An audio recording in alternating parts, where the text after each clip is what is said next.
Fala galera, aqui na área e no vídeo de hoje a gente vai te ajudar a responder a pergunta: como que eu escolho o melhor banco de dados para o meu software? Bora lá? Bom pessoal, é um fato que hoje em dia a maior parte dos softwares que a gente cria, eles sempre estão conectados a um banco de dados, né? E o motivo para isso é muito simples.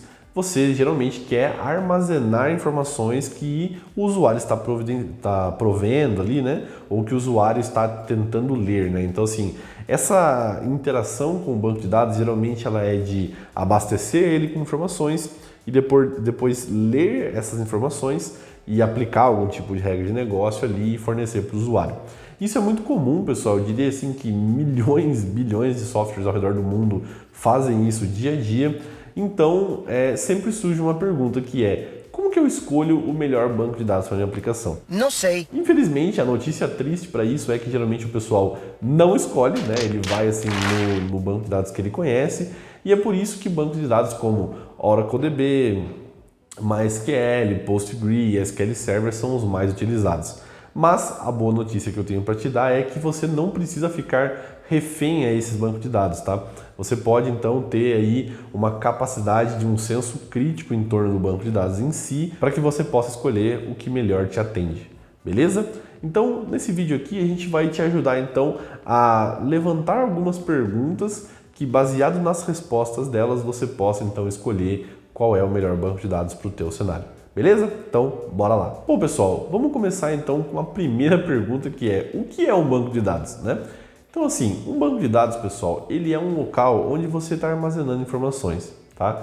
Vamos pensar assim, um arquivo de texto, ele é um banco de dados bem simples, né? Assim, quase que o mais simples do mundo, mas ele armazena informações.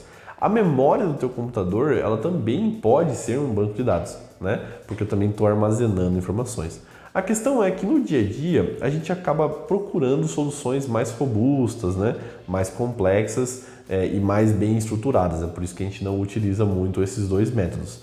Mas a questão em si é: o banco de dados ele quase sempre está servindo para armazenar informações. Como eu acabei de dizer, sim, se eu estou armazenando informações, para eu decidir qual banco de dados eu quero, a primeira pergunta que eu tenho que fazer é: qual é o tipo de informação que eu estou armazenando, né? E pessoal, parece uma coisa muito boba, assim, né? Muito simples, mas essa pergunta ela faz toda a diferença. Inclusive, o que a gente vai falar aqui nesse vídeo, ele vai girar muito em torno dessa pergunta, tá? Então, vamos começar por ela. Então, qual é o tipo de informação que eu quero armazenar? Nesse caso aqui, pessoal, a gente vai segregar em basicamente 3 tipos de informações, tá? O primeiro tipo de informação é uma informação que ela está estruturada. O que eu quero dizer com informação estruturada? Então, eu tenho ali, por exemplo, informações de um usuário, mas bem bonitinho, né? Tipo um nome, assim, uma idade, um endereço, né? Uma informaçãozinha em que eu tenha um padrão ali em como ela está estruturada, em como ela está se comportando, né? Então, se esse é o seu caso, né? Se você tem aí uma intenção de armazenar dados estruturados, só tem uma outra pergunta que você vai precisar responder agora então, que é basicamente assim: você precisa de uma ideia de atomicidade, de consistência, de isolação, de durabilidade, né? Todo aquele princípio ACID que a gente fala, né? Isso é importante para você? É importante toda essa resiliência nas transações do teu banco de dados? Se a resposta for sim, então o tipo de banco de dados que você precisa é um banco de dados relacional, tá? Vou te deixar aqui então algumas sugestões de quais bancos você pode utilizar. Bom, você pode utilizar um SQL Server, um MySQL, um PostgreSQL, um Azure SQL Database. Então assim, esses são exemplos bem clássicos, tá, de bancos relacionais. Beleza? Vamos para o próximo tipo agora então. Ainda no contexto de um dado estruturado, mas que você talvez não se importe muito com essa estrutura ACID, né, de atomicidade e tudo mais em cima dos teus dados, mas, por outro lado, você gostaria de ter todo um contexto de analytics, né? Você quer ficar analisando o teu dado, você quer tirar insights em torno disso, você então pode ir para uma abordagem de banco de dados que a gente chama de baseada em colunas, né, e coisas do tipo.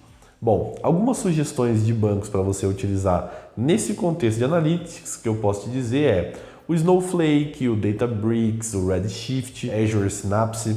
Então, assim, são excelentes opções caso você tenha todo esse contexto de análise de dados massiva em torno do seu banco de dados. Esses 4 com certeza podem te ajudar demais, beleza? Vamos para outro tipo agora então.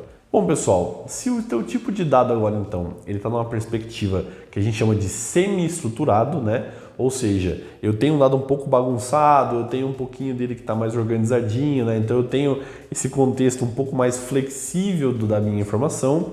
Nós temos então algumas outras perguntas que a gente precisa fazer, tá?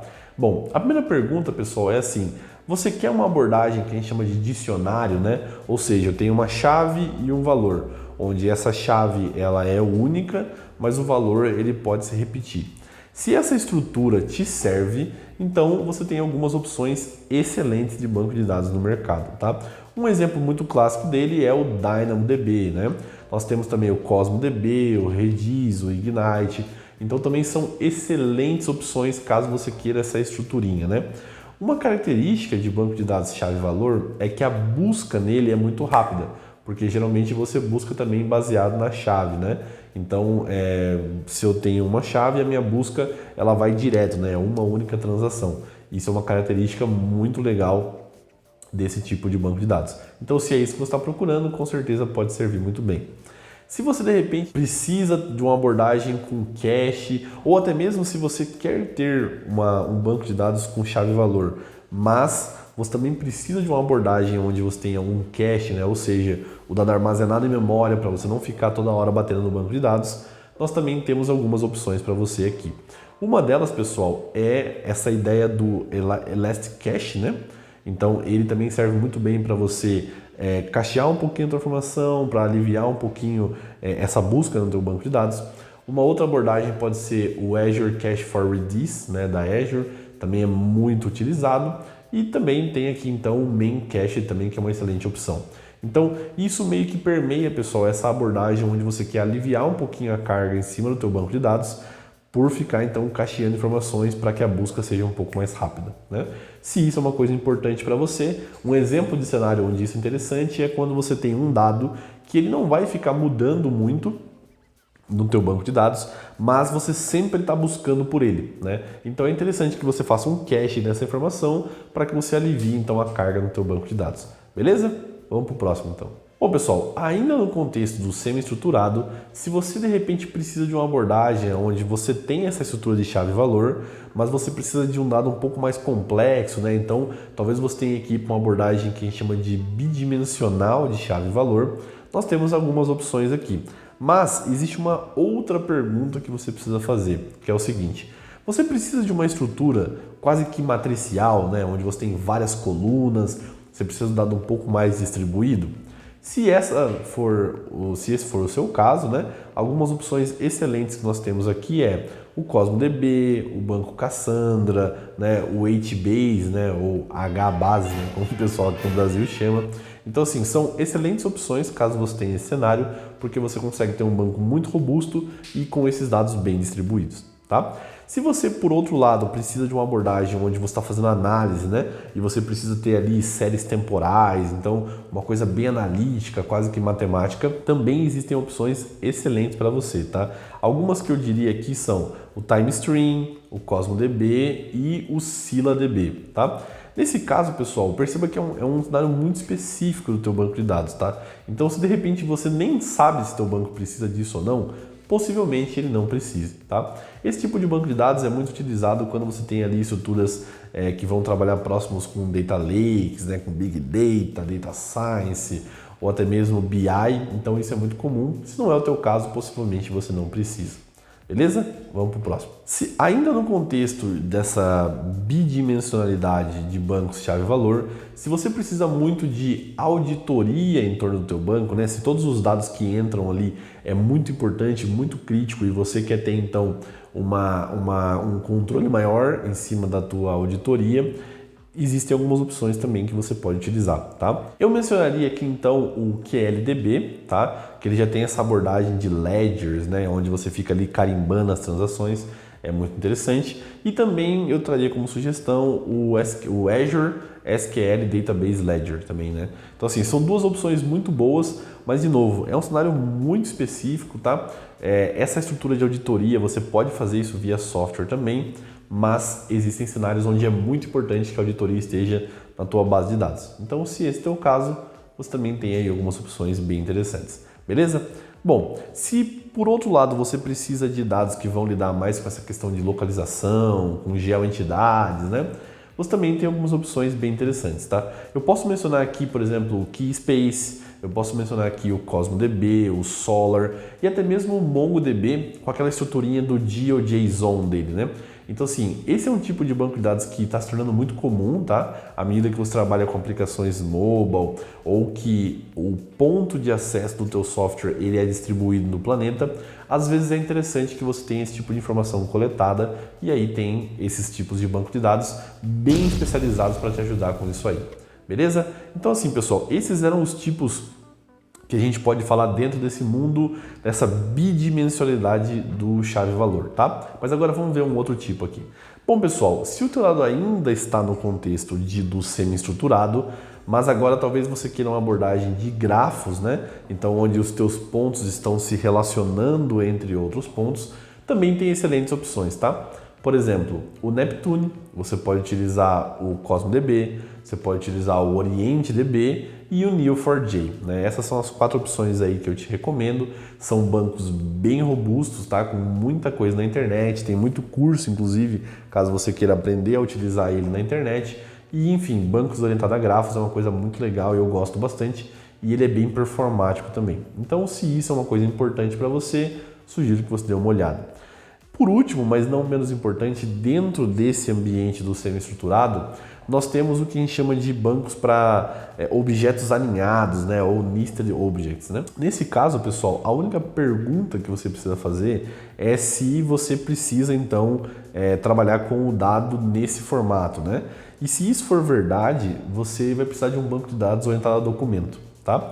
Nesse caso, pessoal, nós temos algumas opções bem legais no mercado, como o DocumentDB, o próprio CosmosDB, que apareceu aqui já algumas vezes, né?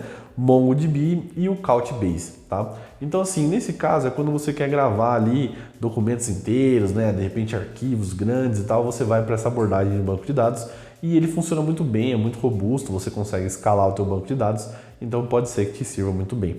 Entretanto, se você tem esse cenário, né, de banco de dados e você também precisa fazer pesquisas de texto dentro do teu banco de dados, uma excelente opção que você pode ter aqui então são, por exemplo, bancos como o Cloud Search, o Azure Cognitive Search, o Elasticsearch e o Solar, tá?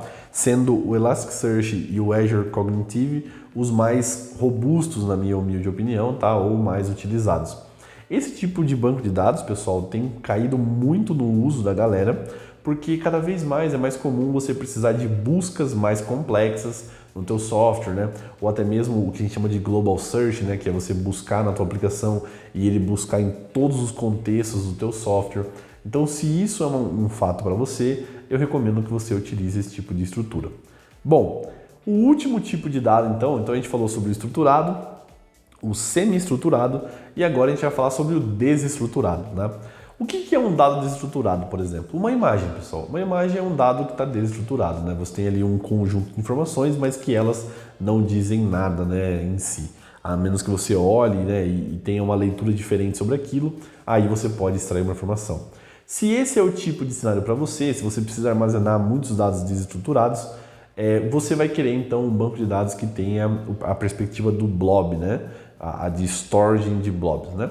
E existem excelentes opções no mercado, tá? A primeira que eu mencionaria aqui é o S3, né? Da Amazon, é muito conhecido, ele é muito utilizado também. Você pode ter o HDFS, o MinIO. Então, você tem algumas opções bem robustas no mercado, tá? Algumas acabam sendo mais utilizadas do que outras, mas existem uma variedade bem legal para você utilizar. Bom, pessoal, o vídeo de hoje era isso. No geral, assim, eu queria te trazer uma perspectiva sobre como que eu faço para, então, escolher melhor o meu software. E, na verdade, a pergunta, ela parte de um ponto muito comum, tá? Que é o quê? qual é o tipo de dado que você está utilizando, tá? Então, assim, a partir do momento que você entende o dado que você quer armazenar, escolher o teu banco de dados fica muito mais fácil, tá? Eu deixei aqui algumas sugestões, é claro que existem muitas outras no mercado, tá?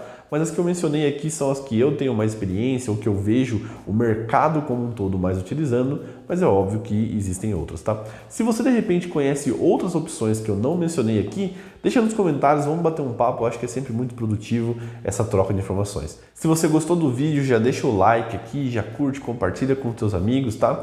Te convido a nos seguir então nas redes sociais, a gente está presente aí no Instagram, TikTok, Facebook, sempre tentando te levar o máximo de informação relevante para você poder entrar no mercado. Muito obrigado pela sua atenção, um abraço e até o próximo vídeo.